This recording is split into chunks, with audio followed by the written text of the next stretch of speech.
Қайырлы күн тыңдармандар. Бүгінгі тыңдайтын әңгімелеріңіздің тақырыбы Жаңагүлдің тағдыры деп аталады. Әңгімені соңына дейін тыңдап, қолдау білдіріп, арнама тіркеліп кетсеңіздер екен. Алдын ала рахмет. Дүкеннен үйге әзер жеткен Жаңагүл қолындағы азық-түлік тола қалтасын ас бөлмесіндегі үстелдің үстіне қоя салды. Белі сыздап тұр. Ай күні толып, шаранасын қолына алатын уақыт келіп қалған сияқты. Темір шелектен қышырлатып, темір бақырашпен суды алып асықпай отырып, тоқтамастан сіміріп тастады. Қампиған қарнын сипап, мен сені қалай асыраймын? Мына жерде саған дүкеннен қарыз қалған жұмсақ жаялық бар. Бәлкім сені дүниеге келгесін балалар үйіне тапсырармын. Саған менің жанымнан гөрі сол жер жылы. Тамағың тоқ, төсегің таза болмақ, деп көзіне жас алды. Өзегін өксік керніп тұрған Жаңагүл дүниеге келетін баласының өзі көрген күнді көрмегенін қалайды. Кенет толғақ ұстап, жанын қоярға жер таппай айғайлап, көршідегі жалғыз басты Зухра деген үлкен әжейді шақырды. Зухра әжей базарда шұлық сататын. Есік алдында жүн иіріп отырып, Жаңагүлдің даусын естіп тұра жүгірді. Жаңагүл: апа, құтқар, қорқамын, мен қалай туамын, мен ештеңе білмеймін, өліп кетсемше, ауырып барады, апа. Сонда Зухра әжей: шыда қызым, бәріміз де туғанбыз, ешкім өлмейді, егер мені мұқият тыңдасаң, жақсы босанасың. Маған бұл бала керек емес, одан да өлгенім артық, бұлай қиналғанша. Тәйт, тарт тіліңді, жұрт балаға зар. Мен бейбақ асырап алып, баққанымнан да айырды Алла. Одан да тіліңнің астына мына шөпті салып сор. Қалаға шұлықтарымды апарғанымда жақсы сауда болып саған сатып алғанмын. Толғағың жеңілдейді. Жаңагүлдің расында да толғағы жеңілдеп, оп-оңай босанып алды. Адамнан адам шығу оңай емес екенін түсінді. Көзінің жасын тоқтата алмай: Зухра апа, мен анамның алдында қарыздармын, бекер ренжіттім, мені Алла кешірмейді. Алтыным, қарағым, түсінгеніңе де шүкір, ақылың бар қыз екеніңді байқағанмын. Әлі де кеш емес, 40 күн күтініп ал. Мына балпанақтай ұлыңды алып, үшеуміз бірге сенің анаңа барамыз. Жедел жәрдем келіп, Жаңагүлді ұлымен бірге алып кетті. Перзентхана терезесінен телміріп біреуді күтеді.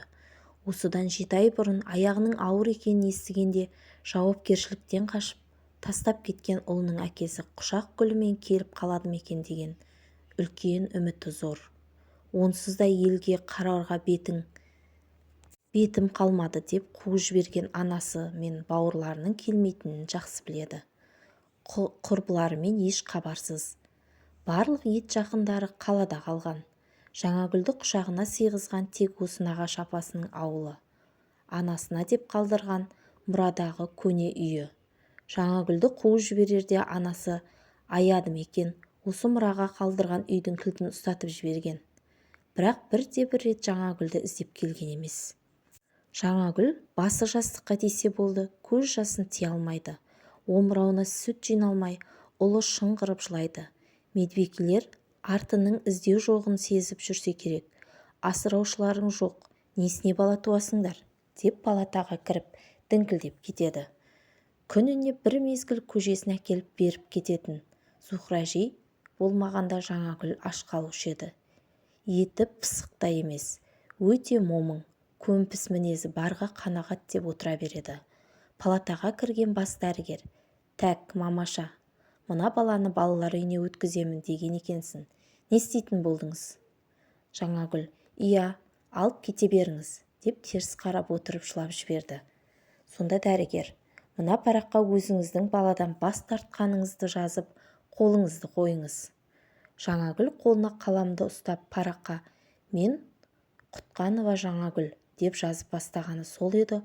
Ұлының қарны ашып жылаған даусы құтты «Анашым, менің не кінәм бар?» дегендей естілді. Ыстық жаз ыршып жерге түскенде екі омырауынан босанғалы 2-3 күн бойы шықпаған сүт тырсылдап ағып кетті. Омырауы иіп, орнынан атып тұрды. Жаңагүл: «Ұлым, батырым, мен сені ешкімге бермеймін, ешқайда тапсырмаймын. Мен сен үшін өмір сүремін. Кешірші», деп дәрігерге қарады. Сонда дәрігер: «Дереу жазыңыз. Сіз баланы асырай алмайсыз ғой». Жаңагүл сол сәтте түсінді, өзінің ұлын жақсы көретінін, қимайтынын, тәтті екенін. «Жоқ, мен айнып қалдым. Рұқсат болса, мен перзентханадан шықсам. Сіздерге рахмет». Сонда дәрігер: «Сіз әлі де ойланыңыз. Қайта айналып келемін», деп сұсты көздерімен алара қарап, палатаның есігін тарс жауып шығып кетті. Дәрігер өз дегенін жасатып көндіре алмады. Жаңагүлді Зухра әжей жетектеп перзентханадан алып шықты. «Жаңагүл, алтыным, енді сен 40 күн терің шығып, аяқ-қолың жиналғанша менің қарауымда боласың. Қалжа жегіземін деп уәде етпеймін. Әйтсе де, ыстық сорпа мен қою сүтті шай көбірек ішуің керек. Айтпақшы, бұл бала енді менің немерем. Сен менің қызымдайсың. Ыңғайсызданбай, менің жанымда өзіңді еркін сезін. Екеуміз өсіреміз әлі бұл баланы. Сен белің қатайса шеберханаңдағы тапсырыстарыңды қабылдарсың. Оған дейін ауылдың әйелдерінің біразының көйлектері тосып қалар», деп күлді. Жаңагүл: «Зухра апа, мен сізге дән ризамын. Барлық қамқорлығыңызға рахмет. Еңбегіңізді ақтаймын. Ұлымның есімін сіз қойсаңыз, ертең халыққа қызмет көрсету орталығынан адамдар келіп, баланың құжаттарын жасайды екен». Зухра әжей қуанғаннан орнынан атып тұрып: «Рас айтамысың? Алтыным менің. Жолдасымнан отасқаннан кейін арада ұлымыз дүниеге келген еді. Перзентханадан шығып қайтып келе жатқан жолда жол апаты болып, бір апта болмаған шақалағымыздан айырып қалғанбыз. Денем босаңсып тұрған менің жадырам зақымданып, алып тастауға тура келген. Бұл жағдай әбден қажытып, шақалағымды ойлап алыс ағайыннан бала асырап алып едім. Ал жолдасым сол жол апатынан кейін мүгедек болып, 10 жылдай төсек тартып жатып, о дүниеге жүріп кеткен екен. Әлгі асырап алған балам Сәкентайым сәл тентектік танытып, адам өлтіріп, өмір бақи түрмеге тоғытылды. Одан бергі зырғып өткен уақыт ажарымды алып уайымға батқан мен жасымнан кәрі көрінемін. Маған мұндай жауапкершілік артқаныңа қатты қуанып отырмын», деп Жаңагүлді қатты құшақтап маңдайынан сүйді. Жаңагүл мөлтілдеп тұрған жанарын сүртіп, ұлын Зухра әжейдің қолына ұстатты. Зухра әжей күлімдеп: «Бірақ сен, қызым, уайымдама. Менің мына білегімде әлі күшім бар. Қартайған деп ұлыңа алаңдама. Ауылдың қанша әйелдерінің балаларын қатайтып бергенмін», деп жымиып күлді. «Менің бар жұбанышым сізсіз, апа. Барлық үшін рахмет». «Жарайды, алтыным. Енді мен бұл батырдың атын сені тек биіктерге жетелеу үшін болсын деген ниетте Асқар деп қоямын. Талай шыңды бағындыратын азаматың болып өссін. Таңертең мешітке апарып, азан шақыртып, молдекеңе есімін қойдырайық». Уақыт болса зымырап жатыр, ал кішкентай ғана мазасыз Асқар анасы Жаңагүлдің тапсырыстарын жасатар емес.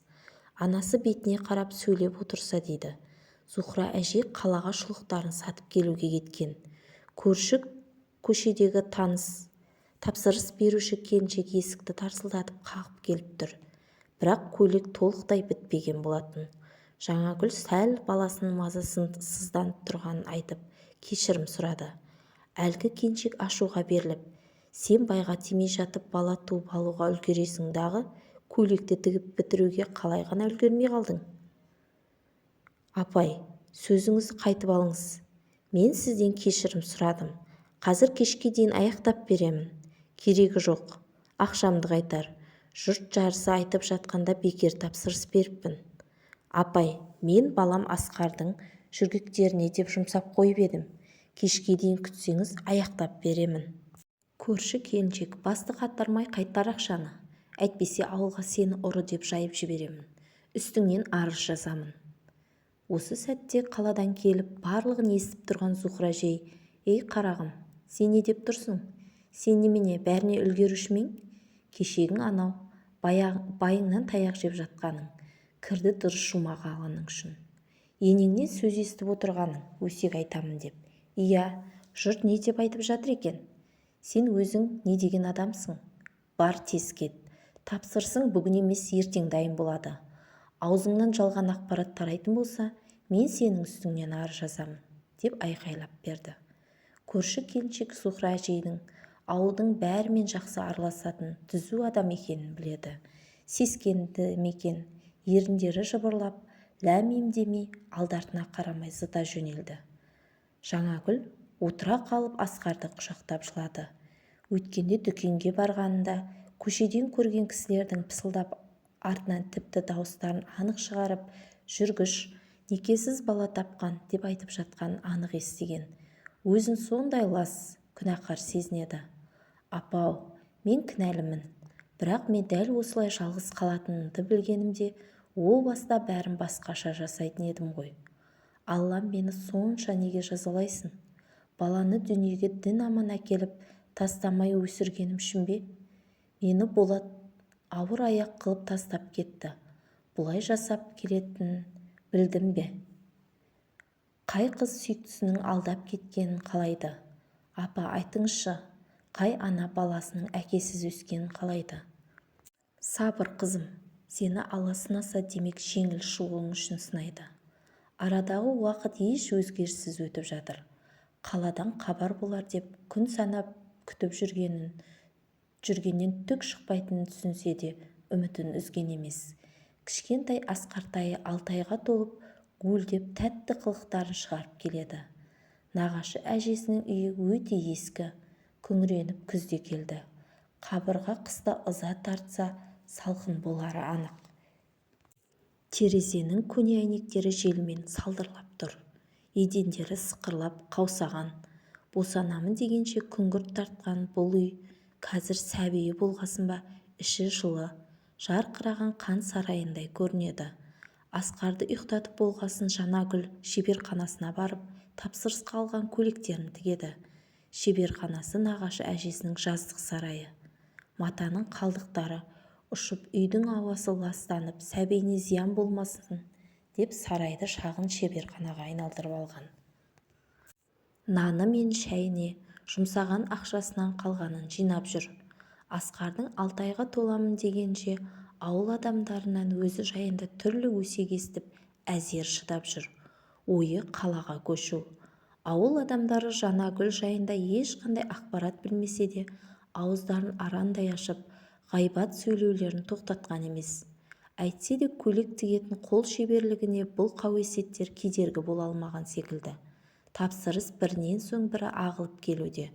Зухра әжей үнемі Жаңагүлге: Асқартайыңның несібесі бұл.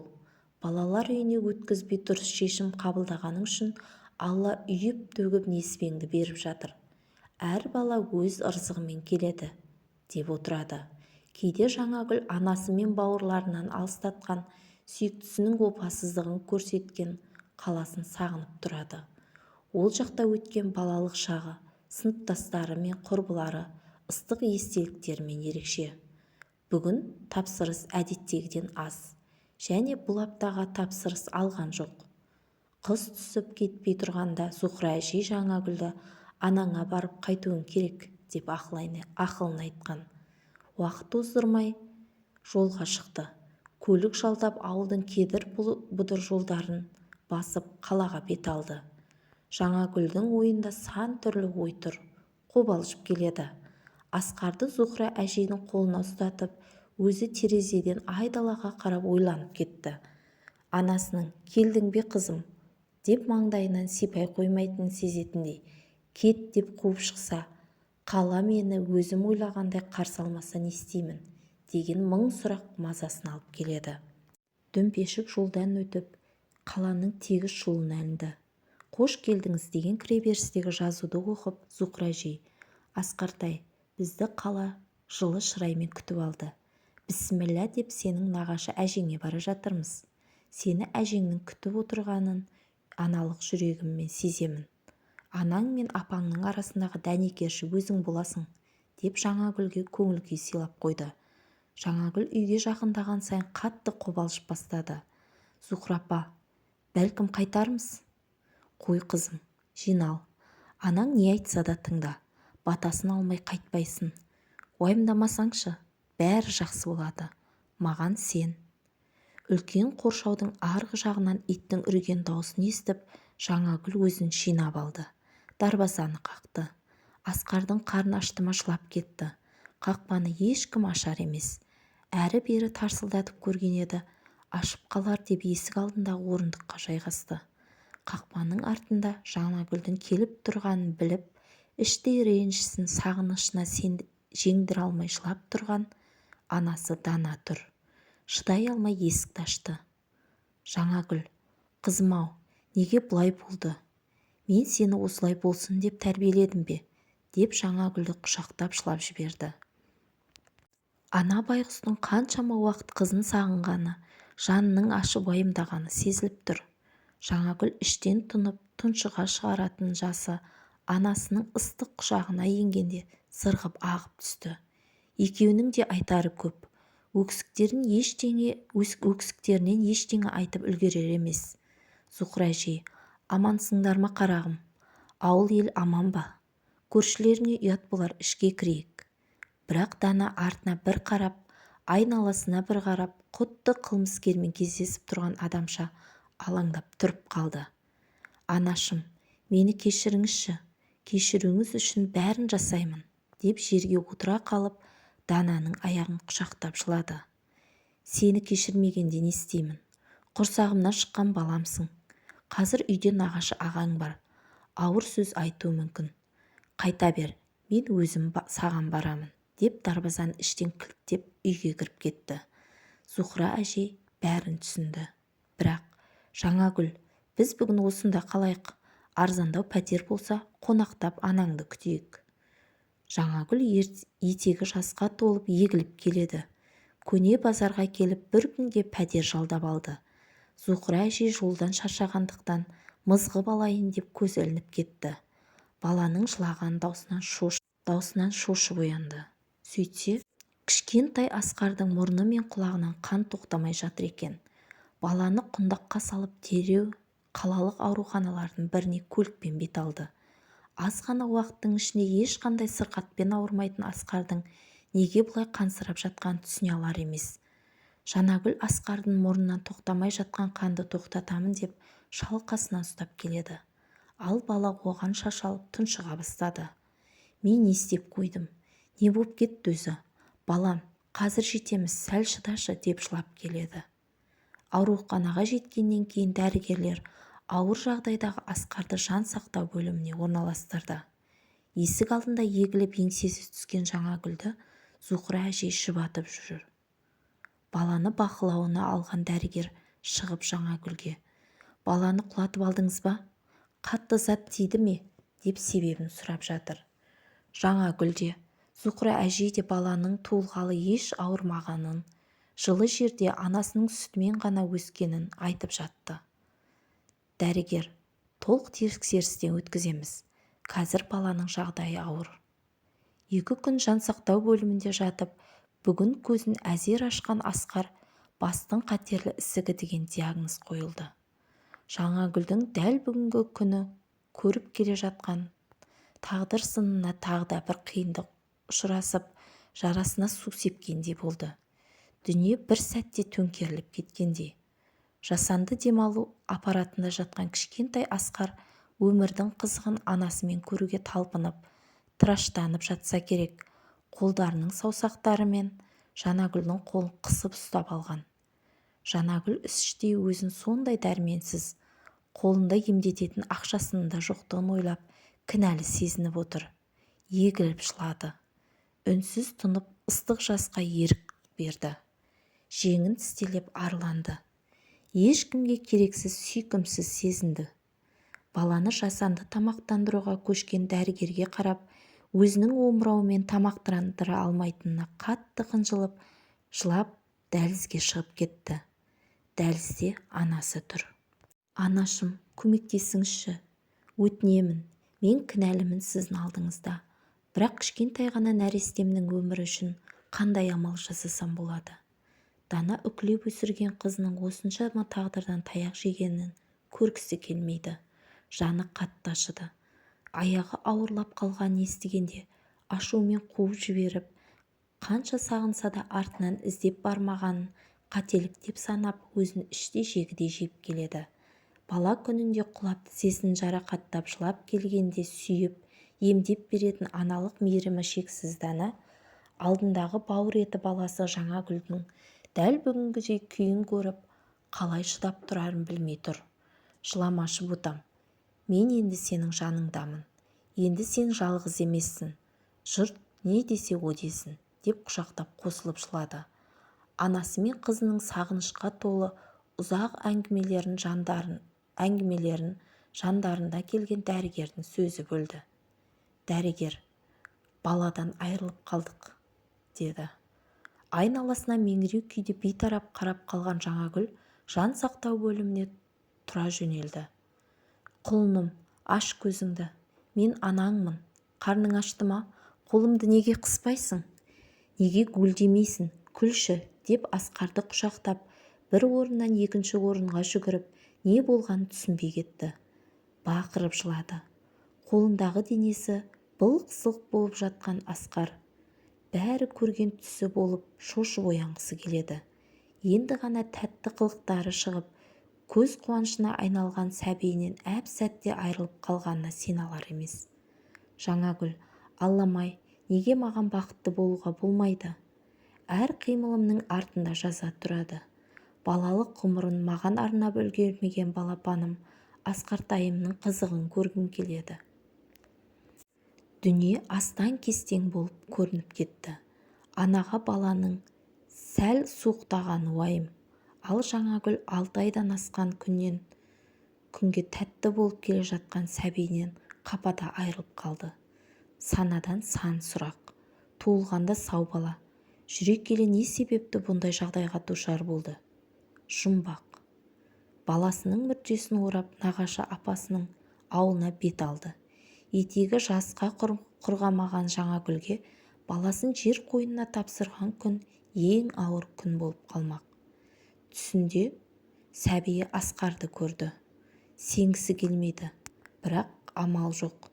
Тағдырдың ісіне көнді. Шеберханасының есігін ашпағалы 1 ай уақыт өтті. Бүгін орнынан сылтып басып шаққа тұрды. Ас батпайды, су тамағынан өтер емес. Жүдеп азып кетті. Апта сайын келіп тұратын Дана Жаңагүлді қалаға алып кеткісі келеді. Келген сайын қызының құлазыған көңіліне алаңдап, сәбиін сағынып, ісінген омырауын пеш түбінде отырып босатып жатқанын көріп аяп кетеді. Жаңагүлдің уайымы жүзінен күлкісі ұрлап алған. Шеберханасындағы барлық заттарды жинастыра бастады. Іші әбден шаң басып қалған. Маталардың арасынан Асқарға күн салқындағанда кигіземін деп тігіп қойған бас киімді көріп, еденге отыра қалай еңіреп жылап жіберді. Омырауынан иіп аққан сүтті көйлегін шылқытып жіберді. Дана бүгін Жаңагүлді қалаға бір жолата алып кетуге келді. Тек Жаңагүл Зухра әжейді қимайды. Бұл хабарды естіген жоқ Зухра әжей келіп: қызым, сен қалағыңа барып, анаң мен бауырларының жанында жақын жүргенің дұрыс. Бауырларын кешіреді, кішкене уақыт бер. Мына сүйріктей саусақтарыңнан өнер тамған, қолыңнан іс келетін шеберсің. Алла оңдап кәсіп бастап кетерсің. Қалаға барғанда өзіңмен көрісіп тұрармыз. Маған алаңдама. Маған Құдай жалғыздықты жазған болар. Алланың әміріне бағынармыз. Жаңагүл көзінің жасын тоқтата алмай: Зухра апа, менімен бірге жүрерсіз. Алаңдама маған. Өскен ортам осы жер ыңғайлы. Сағынсаң келіп тұра ғой, деп қимай қоштасты. Дана анасының үйінің сыртына үй сатылады деген тақтайшаны іліп кетті. Жаңагүл қалаға келіп, тігін тігетін цехқа жұмысқа орналасты. Арзан бағада пәтер табыла қойды. Көп ұзамай ауылдағы нағашы әжесінің үйі өтіп, бар ақшаны Дана Жаңагүлге артына қор болсын деп қолына тапсырды. Жаңагүл де қатты қажетіме жұмсармын деп сақтап қойды. Алғашқы айлығы жаман емес. Пәтер ақысынан бөлек тамағына, көйлегіне де жетті. Қолына жаңадан ұялы телефон алды. Мүлден жұмыстан бос уақыты болмайтын. Арада 3 айдай өткен соң телефонына келген хабарлама өне бойын мұздатып жіберді. Ауылдан қалаға келген Зухра әжеге баруға уақытты таппай жүрген. Ал жаңа ғана келген қаралы хабардан қолына кірген ине есін жиғызды. Аяғы ауыр күннен бастап босанып келген сәтінің бар ауыртпалығын бірге көтерген Зухра әжейдің анасындай қамқор болған кездерін есіне алып күйзеліп қалды. Жанагүлдің бозаң тартқан түрін байқап, цехтың меңгерушісі Жанагүлді өзіне шақырды. Меңгеруші егде тартқан аққұба келіншек, есімі Сара.